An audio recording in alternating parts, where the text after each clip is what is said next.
1 Samuel, chapter 29, verse 1. The Philistines gathered all their forces at Aphek, and Israel camped by the spring in Jezreel. Verse 2. As the Philistine rulers marched with their units of hundreds and thousands, David and his men were marching at the rear with Achish. Verse 3. The commanders of the Philistines asked, "What about these Hebrews?"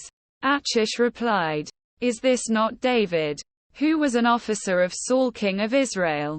He has already been with me for over a year, and from the day he left Saul until now, I have found no fault in him." Verse 4. But the Philistine commanders were angry with Achish and said, "Send the man back, that he may return to the place you assigned him. He must not go with us into battle, or he will turn against us during the fighting.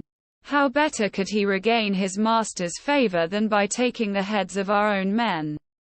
Verse 5. Isn't this the David they sang about in their dances? Saul has slain his thousands, and David his tens of thousands. Quote. Verse 6. Sir Achish called David and said to him, "As surely as the Lord lives, you have been reliable, and I would be pleased to have you serve with me in the army. From the day you came to me until today, I have found no fault in you. But the rulers don't approve of you." Verse 7. Now turn back and go in peace. Do nothing to displease the Philistine rulers. Verse 8. But what have I done?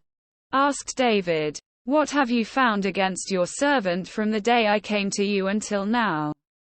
Why can't I go and fight against the enemies of my lord the king? Quote. Verse 9. Achish answered, "I know that you have been as pleasing in my eyes as an angel of God. Nevertheless, the Philistine commanders have said, he must not go up with us into battle." Verse 10. Now get up early, along with your master's servants who have come with you, and leave in the morning as soon as it is light. Verse 11.